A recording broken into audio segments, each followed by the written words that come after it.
Alright guys, so in this recent Fnatic G2 game, I think there were some really interesting picks that came out to basically pre-read some of the sort of meta answers that a lot of the teams have been going for right now. And I want to kind of start it off with this Rumble pick, right? And it's a B1 from Fnatic. It's like super aggressive is the way I would put it. And it's basically set off the back of the idea that Fnatic prioritize it as potentially a double or even a triple flex in some scenarios, if you really think about it.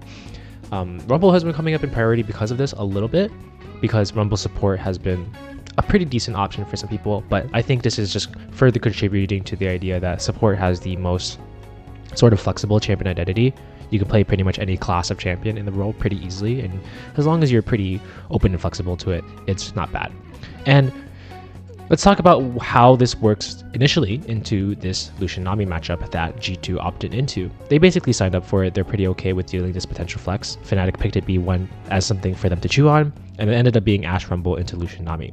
So conceptually, the way it works is that it works really well into these lanes that want to really go in, because Rumble has a lot of base damage and base stats and just really oppressive early game, and that's basically the idea here, and he can kind of transition that into some of his equalizers later on. The way this works into something like Lucian Nami in particular is the fact that, let's say Lucian usually trades around dashing in, proccing first strike, and then he will just dash in straight into the barbecue, that is the Rumble Q. So as a result, the intended outcome is that this kind of suppresses the insane priority that Lucian Nami has, and the Ashe is also basically a soft counter that contributes into that. So it can be a pretty decent poke lane. It can basically turn off the ability for Lucian Nami to trade as well, and just reduces their windows of success. Other than that, that's basically the idea here. I would still consider it overall a skill matchup, because there is still the agency for Lucian Nami to still have pressure over the wave at times, and they can still play the matchup differently. It would just not be conventional, right? Because let's say overall, Rumble is a great champion into people that have to go into him, and they trade within his range, but Lucian Nami I would consider something that can be traded outside that range. And for the rest of the draft, I would say it's nothing too special. That would be the main thing, main like meta defining, and of course the ASOL here. But overall, this kind of creates a scenario where it's more of a slower environment, right? Aatrox into Renekton, also pretty slow environment, although the Renekton has priority. Renekton Volibear, very strong topside, and creates a lot of pressure for G2 to still play, right? I think what the main, if we take a look at the macro lens, it's still 3 winning lanes for G2, even though Lucian Nami is a little bit more stunted, and Fnatic was very, very safe with this draft other than the Rumble pick, right? Orianna, all blinded, Rumble Ashe it's a good lane, but that's like, it's not a lane that will take over the game per se. It's a lane that will stop their lane. It's an idea of drafting to not lose and not necessarily drafting to win.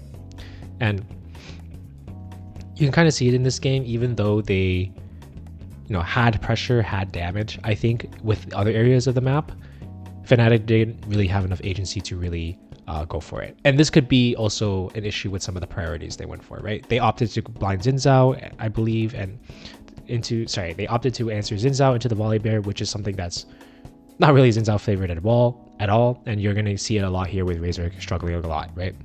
G2 is a team where it's like, as long as you give them resources to play the game, they will play it really well, and it's going to give you a little bit of a bad time. So there's game 2 that happens as well. And in this draft, obviously Fnatic don't see the blue side working, so they kind of scrapped it and they went for red side. So in this case, we still see nothing in particular with the bans, except for the focus on the TF top ban for potentially a weak side opener from G2, as well as the Draven ban for Hansama, which most teams are doing because it basically warps the entirety of most bottom lane matchups. Totally chill. So G2, priority still on the Volibear. They first pick it. I'm totally chill with that as well. I think it's one of the best junglers in the patch. I've been playing it a ton.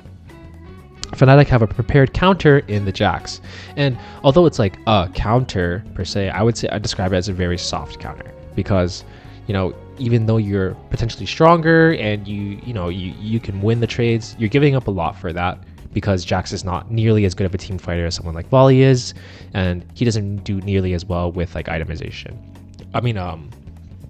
Scaling that into team fighting and being as useful, right? It's more of like a counter pick. It's basically Trundle at home for other intensive purposes.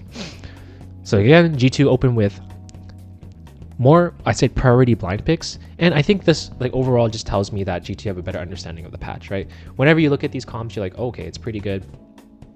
Arguably best in slot, and for a lot of the places. Fnatic have some decent answers, and they got the Zeri priority, but I would say overall, it's just kind of like, although you can counter things that are good in the meta and like things that are arguably best in slot, they're best in slot for a reason. And I think that's kind of a key case example here. There's also an adjustment here from G2 with the Jinx Thresh. This is like something that's not been too common as of yet, but I do think because of the changes to the field, Jinx has been coming back into the meta, and obviously because of that, other champions are going to rise as well. So I would call it a decently boring comp from G2 overall, but one that's going to function very, very well, right? It's very easy for them to pilot. There's so much room for them to play. And again, it's just like Fnatic are finding their ways and are trying to get creative with some picks here, including the Olaf here, including the Jax jungle, but is it enough, right? You're weighing the viability of your counter pick to the viability of the blind pick. And I think this is just a great example for Fnatic to kind of adjust their dials and kind of, you know, have some feedback for next game. So just wanted to point out the little bit of the gymnastics here between these drafts, and I thought it was really decisive for G2. They had a really good understanding of what's best in the patch, and they can get away with a lot of great stuff. So yeah, hopefully that was insightful.